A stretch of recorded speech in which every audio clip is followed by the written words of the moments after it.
सोचिए आप अंधकार में तैर रहे हैं, जहां ना कोई आवाज है ना कोई रोशनी, सिर्फ स्टार्स की हल्की चमक दिख रही है। इस बेइंतहा खाला में कुछ ऐसे ऑब्जेक्ट्स मौजूद हैं जो कॉस्मिक बीकॉन्स की तरह चमकते हैं। ये है पल्सार्स, यूनिवर्स के सबसे एक्यूरेट लाइट हाउसेस। किसी नेब्यूला की अंदर जन्मे ये ऑब्जेक्ट्स समय को नापने का कॉस्मिक टूल बन चुके ही है। पुल्सर असल में एक न्यूट्रॉन स्टार होता है जो एक बेड स्टार के सुपरनोवा ब्लास्ट से ही बचा हुआ घनतम रेमनेंट होता है। जब एक मैसिव स्टार अपना फ्यूल खत्म कार की धमाका करता है तो उसका कोर कोलैप्स होकर न्यूट्रॉन स्टार बन जाता है। ये इतना डेंस होता है कि सिर्फ एक टीस्पून उस मटेरियल का करोड़ों टन्स के बराबर होता है। जब आप उस जगह को देखें तो लगेगा जैसे सुपरनोवा स्टिल एको कर रही हो। अब ये न्यूट्रॉन स्टार्स हर सेकंड अपने मैग्नेटिक एक्सिस पार घूमते हैं और उनसे इलेक्ट्रोमैग्नेटिक रेडिएशन के बीम्स निकलती है। जब ये बीम्स अर्थ से टकराती है तो हमें वो एक रेगुलर ब्लिंक के रूप में दिखती है, बिल्कुल जैसे समुंदर में लाइट हाउस शिप्स को डायरेक्शन देता है, वैसे हाई पल्सार्स यूनिवर्स को अपनी ब्राइट फ्लैशेस से ही रोशन करते ही है। उनकी हर ब्लिंक एक क्लॉक की टिक जैसे है। कुछ पल्सार्स इतने तेज घूमते हैं कि वो हर सेकंड में 100 से ही ज्यादा बार रोटेट करते ही हैं। इन्हें मिलीसेकंड पल्सार्स कहते ही है और ये यूनिवर्स के सबसे प्रेसाइज नेचुरल क्लॉक्स है। साइंटिस्ट्स इन पल्सेस को ट्रैक कार की कॉस्मिक डिस्टेंसेस का एक्यूरेट मैप बनते हैं। हर रोटेशन में फिजिक्स का एक यूनिवर्सल रिदम छुपा है। आप सोचिए, अगर कोई पुल्सर हमारे पास से ही गुजरा होता तो उसके मैग्नेटिक फील्ड और रेडिएशन इतनी जबरदस्त होती कि सब इलेक्ट्रॉनिक्स जैम हो जाते। लेकिन मिलियंस लाइट ईयर्स दूर से ही हमें सिर्फ उसकी पल्सेस मिलती है, एक रेगुलर हार्ट बीट जैसे। इस जादू को टेलीस्कोप की जरिए ढूंढना एक साइलेंट ऑर्केस्ट्रा सनी जैसा है। एस्ट्रोनॉमर्स इसे यूनिवर्सल हार्ट बीट कहते ही है। 1967 में एक यंग स्टूडेंट जोसेलीन बेल बर्नल ने पहले पुल्सर को डिटेक्ट किया था, जब उनकी रिकॉर्डेड सिग्नल्स एक प्रेसाइज रिपीटिंग पैटर्न दिखा रही थी। उन्हें लगा ये शायद एक्स्ट्रा टेरेस्ट्रियल सोर्स से ही सिग्नल है, क्योंकि इतनी रेगुलरिटी पहले कभी नहीं देखी गई थी। इस डिस्कवरी ने एस्ट्रोफिजिक्स को हिला दिया था। रेडियो वेव्स जैसे विस्पर्स स्पेस से आते रहे। बाद में समझ आया कि वो एलियन नहीं बल्कि एक न्यूट्रॉन स्टार था जो अपनी रोटेशन से ही बीम्स भेज रहा था। ये डिस्कवरी आज भी एक माइलस्टोन मानी जाती है यूनिवर्स की अंडरस्टैंडिंग में। पल्सार्स ने बताया कि स्पेस सिर्फ खामोशी नहीं बल्कि एक ऑर्डर्ड सिस्टम है। हर फ्लैश साइंस के लिए एक कॉस्मिक क्लू था। हर पुल्सर की आइडेंटिटी उसकी रोटेशन स्पीड और रेडिएशन फ्रीक्वेंसी से ही होती है। जैसे हर इंसान का फिंगरप्रिंट अलग होता है, वैसे ही हर पुल्सर का अपना यूनिक पैटर्न होता है। इन पैटर्न्स से एस्ट्रोनॉमर्स यूनिवर्स का ग्रेविटेशनल लैंडस्केप समझते हैं। हर ब्लिंक एक कॉस्मिक सिग्नेचर बन जाता है। पल्सार्स की मूवमेंट और ग्रेविटी के इंटरैक्शंस से ही आइंस्टाइन के जनरल रिलेटिविटी थ्योरी को भी वेरीफाई किया जाता है। जब दो पल्सार्स एक दूसरे के चक्कर लगाते हैं, उनका ग्रेविटेशनल डांस कॉस्मिक शक्ति का सबूत होता है। साइंटिस्ट्स बोलते हैं इस सिस्टम का टाइमिंग एक स्विस वॉच से भी प्रेसाइज है। ये एक्सपेरिमेंट्स बाइनरी सिस्टम की नाम से ही जाने जाते हैं। आपको शायद ये जानकर हैरानी होगी, कुछ पल्सार्स इतनी तेज घूमते हैं कि उनकी स्पीड 700 रोटेशंस पर सेकंड तक पहुंच जाती है। उनकी एनर्जी आउटपुट पूरी मिल्की वे के मल्टीपल स्टार्स के बराबर होती है। ये एक स्पिनिंग मैग्नेट की तरह रेडिएशन बीम्स स्पेस में छोड़ी जाती है। हर बीम एक ब्लेजिंग टॉर्च जैसी लगती है। जब एक पुल्सर अपने सराउंडिंग क्लाउड्स के साथ इंटरैक्ट करता है तो उससे स्पेक्टेक्युलर विजुअल्स बनते हैं। ये नेब्यूलर हेलोज और प्लाज्मा आर्क्स को इल्यूमिनेट करता है। टेलीस्कोप के जरिए देखा जाए तो ये सीन्स किसी कॉस्मिक पेंटिंग से कम नहीं लगते। हर ह्यू साइंस और आर्ट का संगम होता है। इस कॉस्मिक पेंटिंग में कुछ पल्सार्स अपनी एनर्जी धीरे धीरे खो देते हैं। जैसे लाइट हाउस का बल्ब धीरे धीरे डिम होता है, वैसे ही इनका पल्स भी वीकर होता जाता है। फिर वो स्लोली एक साइलेंट ऑब्जेक्ट बन जाते हैं। यूनिवर्स में उनका रोल चले ही जाता है, बट उनके एकोस हमेशा के लिए बचे रहते हैं। साइंटिस्ट्स पल्सार्स को एक टाइम कैप्सूल के रूप में देखते हैं। उनके सिग्नल्स में बिलियंस साल पुरानी कॉस्मिक स्टोरीज छुपी होती है। हर पल्स एक हिंट देता है कि कैसे स्टार्स बोर्न, लाइव और डाई करते ही है। ये स्टडी करना जैसे यूनिवर्स का डायरी पढ़ना होता है। पल्सार्स की मदद से डीप स्पेस नेविगेशन एक नई उम्मीद बन गई है। नासा के कुछ एक्सपेरिमेंट्स में स्पेसक्राफ्ट को पल्सार्स के सिग्नल्स से ही पोजीशन लोकेट करने की कोशिश की गई। बिल्कुल जैसे जीपीएस अर्थ पार काम करता है, वैसे हाई पल्सार्स इंटरस्टेलर जीपीएस जैसे काम करते ही है। स्पेसक्राफ्ट्स को गाइडेंस मिलती है from these cosmic light houses.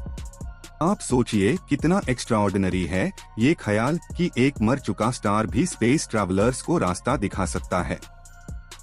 Death के बाद भी उसके सिग्नल्स जीवन जैसे चले ही जा रहे हैं। इस आयरनी में एक पोएटिक सिमेट्री छुपी है। यूनिवर्स के न्याय से कोई दूर नहीं जा सकता। कई पल्सार्स ब्लैक होल्स के पास देखे गए हैं, जहां ग्रेविटेशनल पुल एक्सट्रीम्स पार होती है। जब पुल्सर के बीम्स ब्लैक होल से ही पास होते ही है, तो वो ग्रेविटेशनल वेव्स क्रिएट करते ही है। ये वेव्स स्पेस टाइम फैब्रिक को डिस्टोर्ट कर देती है। फिजिक्स के लिए ये एक रियल लैबोरेटरी होती है। हर नए ऑब्जर्वेशन के साथ पल्सार्स के बारे में हमारी अंडरस्टैंडिंग गहरी होती जा रही है। ये ऑब्जेक्ट्स हमारे लिए सिर्फ डेटा नहीं बल्कि टाइम के रक्षक है। इनकी प्रेसाइज रेगुलरिटी ने साइंस को एक यूनिवर्सल कांस्टेंट दिया है।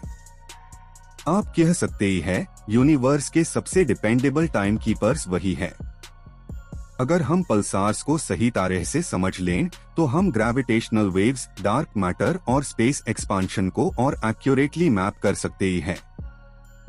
हर पुल्सर एक कॉर्नरस्टोन है यूनिवर्स की मिस्ट्री सॉल्व करने में। ये कॉस्मिक पजल पीसेस जैसे हैं जो मिलते वक्त हमें एपोकल इंसाइट्स देते हैं। हर डिस्कवरी एक और दरवाजा खोलती है। कुछ पल्सार्स अपनी मैग्नेटिक एक्सेस इतनी टिल्टेड होती है कि उनका बीम अर्थ पार कभी कभी ही नजर आता है। जब बीम अलाइन होता है, टेलीस्कोप में वो एक फ्लैश देता है और फिर छुप हो जाता है। यही अनप्रेडिक्टेबिलिटी उनको और फैसिनेटिंग बनती है। साइंटिस्ट्स इन्हें इंटरमिटेंट पल्सार्स कहते ही है। पल्सार्स की मैग्नेटिक फील्ड इतनी ज्यादा होती है कि वो इलेक्ट्रॉन्स को स्पेस में एक्सेलरेट कर देती है। इन इलेक्ट्रॉन बीम्स से ही हाई एनर्जी रेडिएशन निकलती है जो स्पेस को आयोनाइज करती है। ये रेडिएशन कॉस्मिक केमिस्ट्री का एक की इंग्रेडिएंट है। स्पेस के डीप कॉर्नर्स में भी उनका असर देखने को मिलता है। आपको लगता होगा यूनिवर्स में रेगुलरिटी इम्पॉसिबल है, लेकिन पल्सार्स ने ये परसेप्शन बदल दिया। उनका टाइमिंग एक्यूरेसी एटॉमिक क्लॉक्स के बराबर है। इसीलिए इनका यूज टाइम कैलिब्रेशन के लिए भी होता है। यूनिवर्स अपना रिदम इन पल्सार्स के नोट्स पर सेट करता है। कुछ पल्सार्स ड्यूएट सिस्टम्स में अपीयर होते ही है, जहां वो कंपेनियन स्टार से ही मैटर खींचते हैं।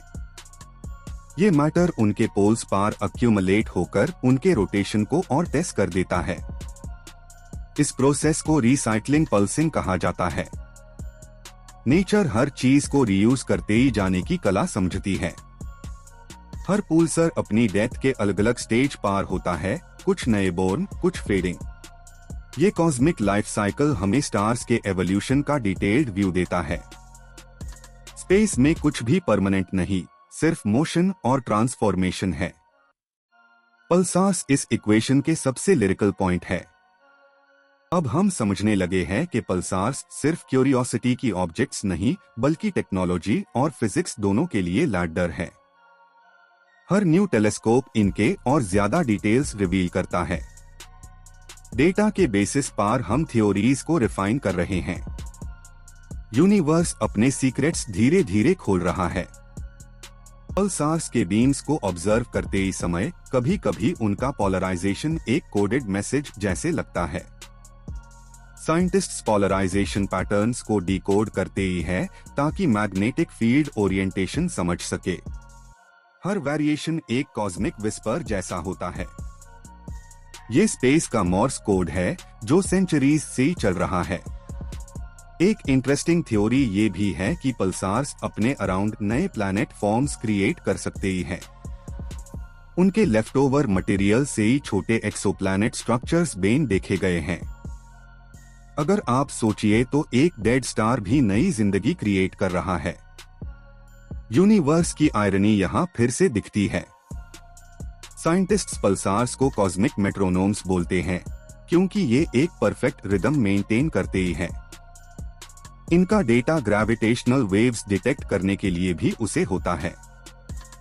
जब कोई हैवी ऑब्जेक्ट यूनिवर्स में मूव करता है, पुल्सर सिग्नल्स में छोटी डिस्टॉर्शंस दिखती है। ये डिस्टॉर्शंस हिडन फिजिक्स रिवील करते ही हैं। आप जब पल्सार्स के रिकॉर्डेड साउंड्स सुनते हैं तो वो एक हार्ट बीट, एक टिकिंग क्लॉक जैसे लगते हैं। हर पल्स एक वाइब्रेशन है जो ट्रिलियंस किलोमीटर दूर से ही आ रही है। यहाँ साइलेंस भी एक मेलोडी बन जाता है। यूनिवर्स अपने ताल में चल रहा है। ये सिग्नल्स हमें बताते हैं कि स्पेस सिर्फ एम्प्टीनेस नहीं बल्कि एक वास्ट ओशन है जिसमें हर ड्रॉप एक पैटर्न बनाता है। पल्सार्स अस ओशन के लाइट हाउस है जो डार्कनेस को गाइडेंस देते हैं। हर ब्लिंक एक स्टोरी सुनाता है जो कभी लिखी नहीं गई। साइंस और वंडर यहाँ एक हो जाते हैं। एक ख्याल ये भी है कि पल्सार्स की लोकेशन एक गैलेक्टिक मैप की मार्कर्स हो सकते ही है। कुछ साइंटिस्ट्स मान रहे हैं कि अगर कोई इंटेलिजेंट सिविलाइजेशन एग्जिस्ट करती है तो वो अपनी नेविगेशन के लिए इन पल्सार्स का इस्तेमाल करती है। ये यूनिवर्सल रेफरेंस पॉइंट्स बन गए हैं, कॉस्मिक कोऑर्डिनेट्स जो कभी फेल नहीं होते। हर पुल्सर के साथ एक लेगेसी जुड़ी है, चाहे वो मर चुके स्टार्स के एशेस हो या नए सिस्टम्स के एम्ब्रियोज। उनकी रिदमिक लाइट कॉस्मिक पोएट्री लिखती है। ये आपको याद दिलाती है कि even in darkness there is order and life. Universe discipline से ही चल रहा है। जब हम इस डॉक्यूमेंट्री के अंजाम पर पहुंचे हैं तो सोचिए हर पुल्सर एक टाइम कैप्सूल है जो हमारी समझ को एक्सपैंड करता है। ये अनस्पेस फेरर्स के लिए भी कॉम्पास है जो अक्सर डायरेक्शन खो देते हैं। पल्सार्स के फ्लैशेस ह्यूमी रिमाइंड करते ही है डार्कनेस में भी एक लाइट होती है और वही ह्यूमैनिटी की सर्च का मूल है। इन कॉस्मिक लाइट हाउसेस का स्टडी करते ही हुए हम यूनिवर्स के हर कोने में अपने एग्जिस्टेंस को देखते हैं। पल्सार्स के सिग्नल कहते ही है हम यहाँ है और समय भी हमारे साथ है। ये कहानी सिर्फ स्पेस की नहीं, हमारे परसेप्शन की भी है। साइंस और स्पिरिचुअलिटी यहाँ एक ही क्षीर में घुल जाते हैं। जब नेक्स्ट टाइम आप नाइट स्काई में देखे तो सोचिए एक पुल्सर कहीं दूर ब्लिंक कर रहा है, अपनी एंशिएंट स्टोरी सुनाता हुआ। आपका प्लैनेट भी उससे सिंक्रोनाइज होता है अपनी क्लॉक की तरह। ये कॉस्मिक रिदम हमेशा चलती रहेगी क्योंकि पल्सार्स स्पेस के ट्रू लाइट हाउस है। इस एक ब्लिंक, एक बीट और एक लाइट बीम में समाई है कॉस्मिक ट्रूथ की गहराई। पल्सार्स ने हमें सिखाया है कि टाइम, मैटर और स्पेस एक सिम्फनी है। हर फ्रीक्वेंसी एक वाइब्रेशन है जो लाइफ का एक्सप्रेशन है। ये जर्नी इन्फिनिट है, जैसे वेव कभी रुकती नहीं। और इसी के साथ पल्सार्स के इस सफर को समाप्त करते हुए हम यूनिवर्स से ही एक बात सीखते हैं, every and is just a new rotation. Roshni, energy और समय एक दूसरे ही में समा जाते हैं। पल्सार्स के फ्लैशेस हमें याद दिलाती है, डार्कनेस भी गाइडेंस दे सकती है। यूनिवर्स